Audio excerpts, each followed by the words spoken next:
Today's podcast is about two separate families that disappeared in Oregon many years ago. In both of the cases, some questions have been answered in the subsequent years, but it seems those answers have only led to even more questions. First, let's talk about the Cowden family. Richard Cowden, 28, and his wife Belinda, 22, lived in White City, Oregon, and had been married for 2 years. Richard supported his family by working as a logging truck driver. At the time of this mystery, the couple had 2 children. David was 5 years old and Melissa was just 5 months old. David was Belinda's child from her prior marriage to Denny Phillips. The young family had made last-minute plans to go camping over Labor Day weekend in 1974 in the rugged mountains of southern Oregon. On August 30th, the family of 4, along with their basset hound Droopy, would arrive at a campground near Carberry Creek, which was near the town of Copper. They would park their 1956 Ford pickup truck on Carberry Creek Road, which was only a short distance from the campsite. The next thing that is known is that 2 days later, on September 1st, Richard Cowden and his young son David would walk to the nearby Copper General Store around 9 a.m. They would purchase a quart of milk and head back on foot to their campsite. Belinda's mother, Ruth Grayson Smith, actually worked at the store. She made plans with Richard to have dinner with the family at their campsite that night. As far as what happened to the Cowden family after that is something that we're still trying to figure out almost 50 years later. Later that evening on September 1st, Ruth Smith arrived at the campground to find an eerie scene. The camping area had been abandoned and it seemed like it had been abrupt. They saw a pack of Pepsi cooling in the stream, a dishpan full of water, Melissa's diaper bag was in plain view, and some cigarettes were found on a nearby rock. The milk that Richard purchased that morning was there, and food was on the picnic table. She saw fishing poles leaned up against a tree. She also found Belinda's purse with $23 inside and Richard's pants with the pickup truck keys inside, as well as his expensive Rolex watch. The couple's truck was parked nearby. It seems that almost all of the family's belongings and camping gear was there, but there was one thing that Belinda's mother thought was missing, and it is something that may be a clue to help in the search. Ruth said that the family's swimming clothes were not at the campground.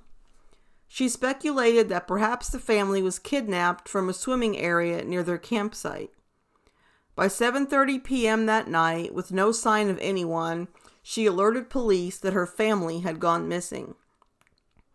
A $1,000 reward was offered, and about 100 military personnel would conduct a thorough ground search near the Applegate and Rogue Rivers, as well as the Siskiyou National Forest. Every road and trail was checked within a 25-mile radius. The search was said to be hampered due to where the search area was and was described as rugged terrain, deep gullies, canyon streams, abandoned mines, and heavy forests. Something would then show up hours later as a possible clue, but getting information from it would prove impossible. The couple's basset hound Droopy would show up at the Copper General Store at 3 a.m. the morning after the disappearance. He was scratching at the door. He had a habit of chasing his owner's truck and had reportedly been seen as far as 5 miles away. It was theorized that he had perhaps chased the abductors as they fled, or was possibly even taken as well and then let out.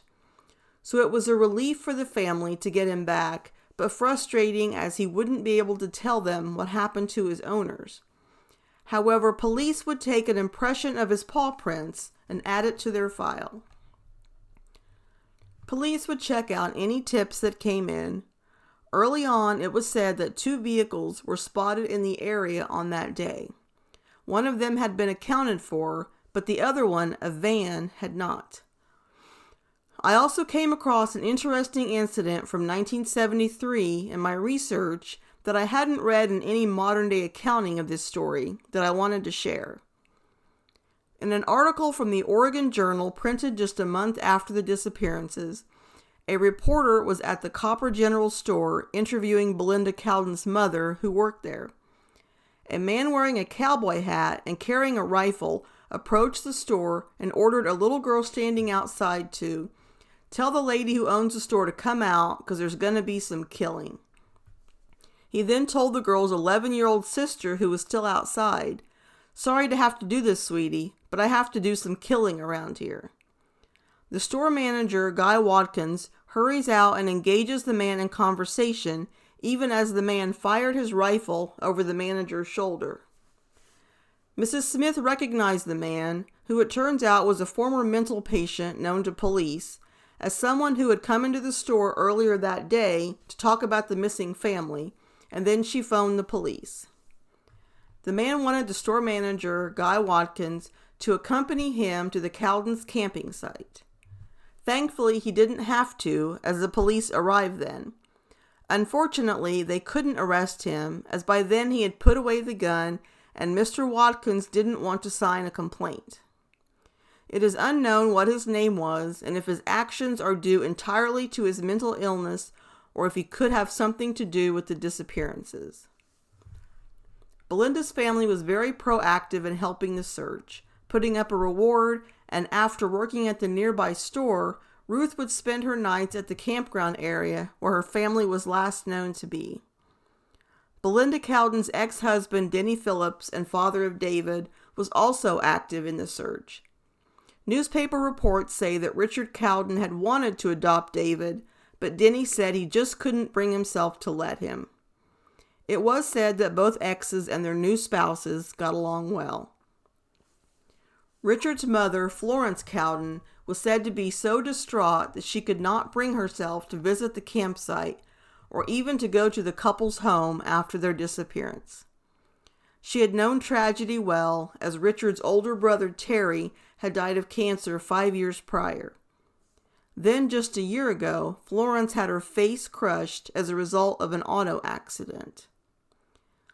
Then the Cowden family would suffer yet another horrible tragedy, as on December 14, 1974, just a few months after his son's disappearance, Robert Cowden, age 61, would use a gun to commit suicide at his home. No doubt the disappearance of his son and his family being at least part of what he was struggling with at the time of his death. The family said he was having domestic problems, depressed, and grieving. Then a few months later, the Cowden family would experience yet another horrific tragedy. On April 12, 1975, Roger West and Marvin Proctor were out panning for gold when they found skeletal remains approximately 6 miles northwest of the Cowden's campsite, said to be up high in a hillside in heavy brush and timber. Authorities were notified and an extensive search of the immediate area was conducted. 3 other bodies were found hidden in a shallow cave about 200 yards away from the first body. The Cowden family had finally been found. It would be determined that Richard Cowden was the body initially found high up a hillside in heavy brush. It is also said he was partially skeletonized and some of his remains had been scattered by animals. I will say that every source I read from 1975 just said that Richard Cowden was found in heavy brush. Several years later, and a fairly recent interview online with a retired detective said that he was found tied to a tree. I'm unsure if it just wasn't released initially, but the detective seems to indicate he was tied to a tree, so I tend to go with his comments. The 3 other bodies found hidden in a cave were Belinda and her children. After the autopsies were completed, it just made this tragedy even more heartbreaking. State Medical Examiner Dr. William Brady said that Belinda Cowden died of at least 2 gunshot wounds to the head. 5-year-old David was shot in the head as well. 5-month-old Melissa died of some type of unknown blunt force trauma to the head. Due to the scattering of Richard's remains, it was unclear what his cause of death was. The area they were found in had been searched several times prior, but the cave was up a 60% grade and had apparently been bypassed in previous searches. Given the remote area the family was found in, the police now believe it could possibly be someone local who was familiar with that area. Weston Proctor would end up collecting the $2,000 reward for their part in locating the missing family's bodies. They would have a memorial service for the slain family soon after in Medford, Oregon, with 300 people in attendance. Police would say after the bodies were found that they had no leads, but eventually a convicted killer would come onto their radar as a possible suspect. His name is Dwayne Lee Little, and his violent past is as sickening as it is shocking. He was sentenced to life in prison in 1964 for the rape and murder of a 16-year-old girl, but would be paroled just 12 years later. He was out on parole in 1974 when the Cowdens went missing. He would be convicted in 1980 of the rape, kidnapping, and attempted murder of a 23-year-old and was then sentenced to 60 years in prison. During the police's investigation of the Cowdens' murder, they discovered that during the time of Little's first parole, he had been seen camping in the area around the time they disappeared.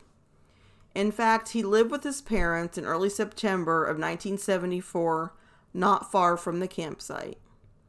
Dwayne Lee Little was reportedly spotted at a nearby restaurant around noon the day the family disappeared. An elderly couple would also come forward and tell police that they saw a truck matching the description of Little's truck, and in the vehicle they saw 2 men and a woman inside. The woman was sitting in the middle, and it looked like she had been crying. They were able to notice this because the road was very narrow and the vehicle was going very slow. Police would then try to see who could have owned a .22 Marlin rifle that was used in the crime. Upon checking the records, they discovered that Dwayne Little's mother had purchased that type of firearm. This was enough to get a search warrant for the Littles' home. They were unable to find the firearm, but they did find a spring that was designed to fit a .22 Marlin. The police did impound the Littles' vehicle to do an extensive search, and the truck was said to have been meticulously cleaned recently, and therefore nothing was found. Police were anxious to talk to Little, so they brought him in on the charge of a felon possessing a firearm. They told him, though, that if he took a polygraph in regards to the Cowden murder, those charges would be dropped. Dwayne Lee Little absolutely refused to take a polygraph, and as a result, his parole was revoked and he was sent back to prison. A former inmate of Little's, Floyd Forsberg, claims that Dwayne Little confessed to killing the Cowden family to him. Police were said to be taking this information seriously. Forsberg gave the police detailed information concerning the confession, and they worked on comparing it to what they already knew about the crime. Little denies the confession ever happened, and in the end, Forsberg turned out to be not a reliable source, so his comments about Little's supposed confession went nowhere. As far as my thoughts, I don't really feel there's much to go on as to who is responsible because there are so many unknowns. I would say that it was a crime of opportunity or a thrill kill. Anything of value the couple had was left behind. I do agree that the person who was responsible was familiar with that area. The family was found 6 miles from their campsite. It appears that they were taken to the area where their bodies were found. Even though the man brandishing a gun at the Copper General Store was said to suffer from mental illness, he did have a gun that he threatened to use and even fired it during the incident. He also seemed obsessed with the disappearance and was near where it happened. I wonder if he was checked out thoroughly after it was determined that the Cowdens had been murdered. If he wasn't, he should have been. I do think that Dwayne Lee Little is a very likely suspect given his very violent nature, complete disregard for human life, and his proximity to the crime. It is very telling that he would rather go back to prison than to take a polygraph which couldn't have even been used in court to convict him. Perhaps he knew he wouldn't be able to pass it. Sadly, no one has ever been arrested for the murder of the Cowden family. This young family just wanted to enjoy a relaxing weekend at the end of summer. One of the smallest victims, David, would have started kindergarten the day after he disappeared. Ruth Smith would tell reporters that her daughter was so happy in her life and would say, if anything bad ever happened, she wished all four of them would go together. How haunting and tragic that her wish would come true. It is a true travesty that a person can murder an entire family and never be punished for it. We can only hope that Little or whoever committed this crime can be held accountable one day, and that the family could get whatever peace that might come in after all their years of grieving. The next story that we're going to talk about also involves a family that went missing in Oregon. This one is full of twists and turns, and there's actually been some recent developments that may help us to get more answers. The Martin family lived at 1715 Northeast 56th Avenue in the Roseway neighborhood of Portland, Oregon. The parents were Kenneth and Barbara, who were 54 and 48 years old, respectively. They had three daughters, Barbie, 14, Susan, 13, and Virginia, 11. They also had a 28-year-old son, Donald, who was a United States Navy veteran. Donald was currently a graduate student at Columbia University in New York City. On December 7, 1956, the couple would load up their three daughters and their 1954 cream and red colored Ford Country Squire station wagon at around 1 p.m. and head east for a drive to the Columbia River Gorge. They had intended on gathering greenery to make Christmas wreaths and decorations. An exact timeline of where and when the family traveled that day is not 100% certain, but a gas station owner, Dean Baxter, would say that the family purchased $5 in gas from him around 4 p.m. from his store in Cascade Locks. This was about 40 miles from their home. Then the next sighting puts the family at the Paradise Snack Bar in Hood River, about 20 miles from Cascade Locks, where waitress Clara York says she served the family. The only other vague sighting was from a passing motorist that saw a vehicle matching the Martins' description seen on the north bank of the Columbia River at dusk. After that, it seems the family and their car would drive into the oblivion.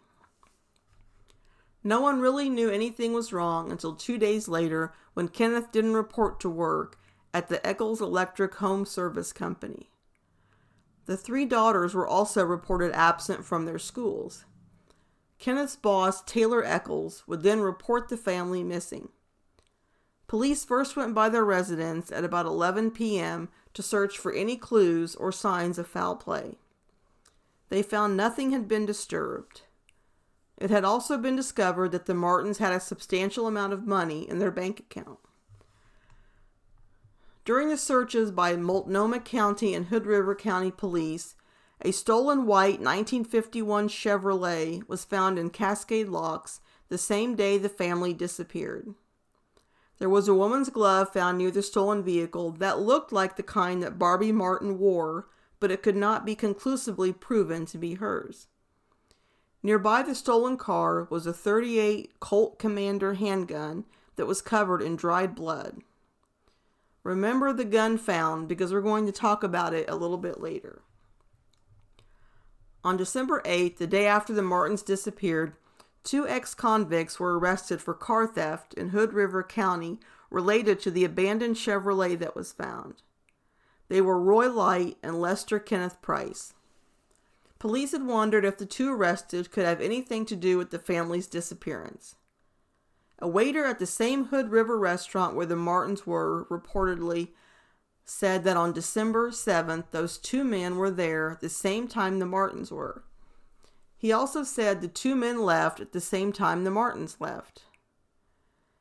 Kelsey and Doris Knutson reported that they saw a car matching the Martin station wagon leaving the snack bar around 4:30 p.m.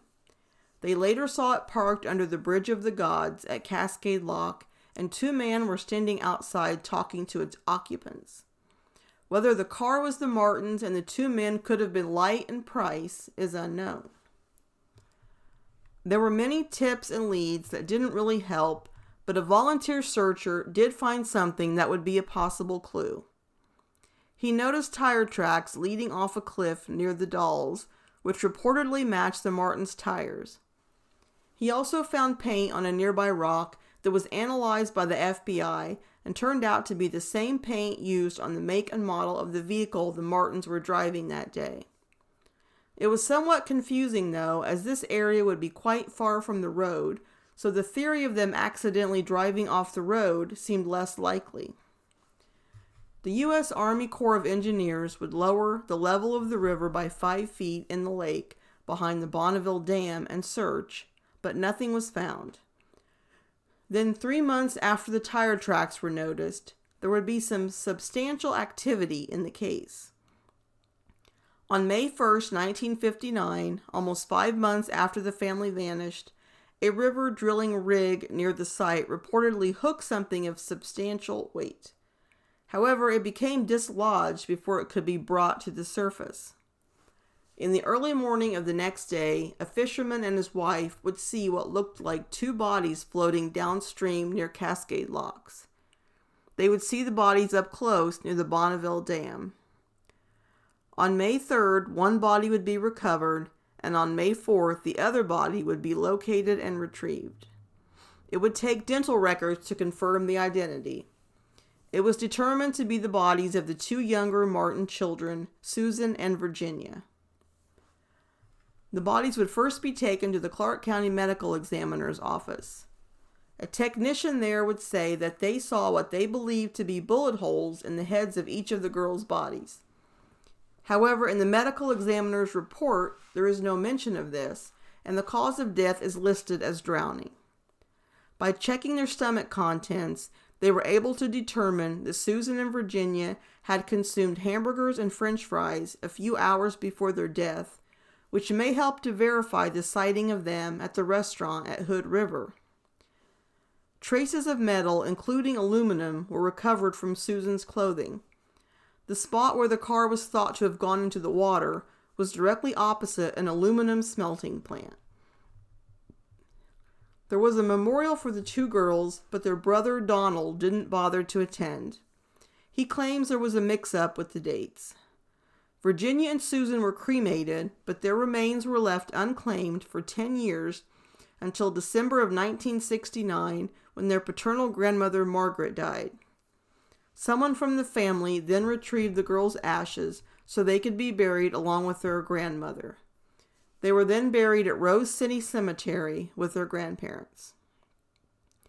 Law enforcement believes that when the drilling rig hooked something unknown and heavy, that it was the Martins' vehicle, dislodging one of the doors, and that's how and why the 2 bodies surfaced.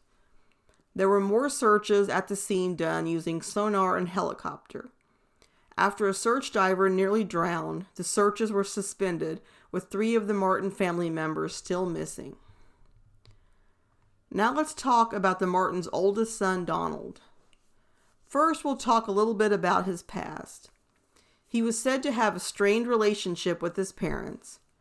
There are many reports out there that Donald, at one time anyway, was in a same-sex relationship which his parents did not approve of. They had sent him to a Christian college in Connecticut when they discovered his secret, but eventually Donald would decide to join the Navy instead. Donald had also been in trouble with the law. 4 years before the Martins disappeared, Donald had been fired from his job at Meyer and Frank, a department store in Portland where he worked. He had stolen over $2,000 worth of merchandise, which his father did end up reimbursing the store for. Donald did admit to the thefts and blamed the crime on the fact that he was going through a hard time due to his parents just finding out he was gay. He would then go on to say negative things about his parents and expressed concern for his young sisters as well. He referred to his mother as a fat slob and said his father wasn't much better. He also said his sisters had the capacity to grow up just like them. Also, concerning the gun covered in dried blood I mentioned earlier that was found near where the Martins were last seen that day, a check of the serial number showed that it was the same gun that Donald Martin had stolen during the theft from his employers 4 years earlier. I think this case would have been written off as a tragic accident years ago if not for the only surviving son's actions at the time of his family's disappearance and in subsequent years. As stated earlier, he was living 3,000 miles away in New York at the time the Martins disappeared. However, he didn't travel back to Oregon when he found out they were missing. He would claim that his aunt advised him to stay put, a claim which she denies. He did not do one thing to help in the search or even seem concerned at all that his entire family had disappeared. Then, after 2 of his sisters were found, he didn't even show up to their memorial services, using the excuse that he got the dates mixed up. Donald Martin would eventually travel back to Oregon, where his parents were still missing from, but it would be a more self-serving trip than anything else. In June of 1959, Donald would go to Oregon to settle his parents' estate. He was the sole beneficiary. Between a few life insurance policies, bank accounts, and property, it was stated that he received a payout of around $36,000, which would be the equivalent of close to $400,000 today. He would go on to marry Helen East in 1963, and they would have 4 children. They moved to Kapolei, Hawaii, where he would teach at James Campbell High School. He would die in 2004. His children said that his father rarely said anything about his family, and they didn't even seem to know all the details concerning their grandparents' and aunt's disappearance. As one of Donald's children put it, there are chapters of this family's history that we do not discuss. I do want to mention a few random things that I discovered in my research concerning this case. These don't really fit in any particular place, but it just goes to show you what a confusing and convoluted this multiple disappearance really was. Neighbors say that a black taxi pulled up in front of the Martins' house the day after they disappeared. It apparently sat there and idled for an hour and then left. No one has any idea who this was or why they were there. Even though the man at the gas station supposedly identified the Martins as the people who got $5 worth of gas, when the gas receipt was mailed to the Martin home 2 weeks after the disappearance, it didn't appear to look like Kenneth's signature at all. No one knows who actually signed it. There was also sort of a mystery man, only referred to as Wayne, who was a supposed family friend who sort of insinuated himself into this story. It was speculated that he could have even been the person whom Donald was in a relationship with. They worked together at one time at the department store and lived together as well. He was a PE teacher in Cascade Locks at the time of the disappearance. He was also said to know the 2 ex-convicts. Detective Graven's family also shared a theory that the detective had that was hard to believe. He thinks that 14-year-old Barbie Martin was actually pregnant when the family went missing. I'm not sure what all would lead him to believe that, but Barbie did go to a doctor in Vancouver, Washington, the fall before they disappeared. This was noteworthy because they had a doctor whom they regularly visited in Portland. Were they trying to hide something and that's why they visited an out-of-town doctor? There has even been some speculation that the detective thought that Wayne could have been the father. He did admit to spending a lot of time at the Martins. He also knew the ex-convicts who were near where the Martins were seen before they disappeared. This story is just full of layers, making this case even more confusing.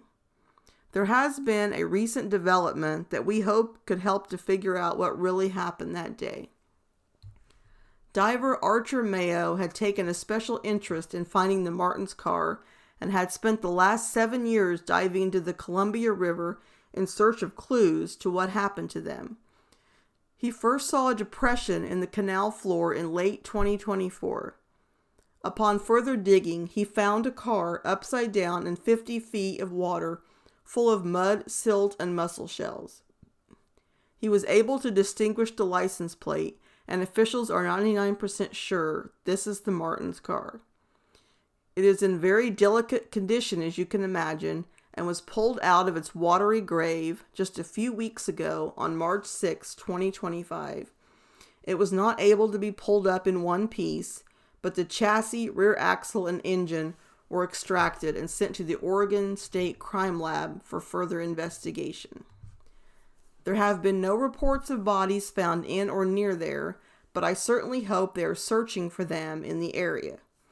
It is commendable the dedication that Archer Mayo had and the success in finally finding the car, and hopefully it will yield some clues to help with finding out what happened.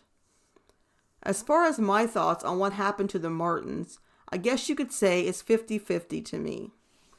On one hand, they were driving close to nightfall, and it was said that Kenneth Martin did not like to drive at night, so they could have accidentally driven into the water. There were no guardrails or barriers back then to prevent it, and the fact that 2 of the bodies and the vehicle was found in that general area may bolster that theory. On the other hand, you can't ignore all the suspicious things that have surfaced during the investigation. Like the gun that their son stole was found near where they were last seen, the lack of concern shown by their estranged son, and the ex-convicts that were spotted in the same restaurant around the same time could all point to a more sinister outcome. Honestly, either scenario wouldn't surprise me in this case. So there you have 2 bizarre disappearances of entire families from Oregon. In one case, we know the outcome, but not the circumstances. And in another case, we know the outcomes, have some of the questions answered, but many others remain. These mysteries have endured for decades with no endings, but there is always hope that we can one day know the circumstances that made it ominous in Oregon.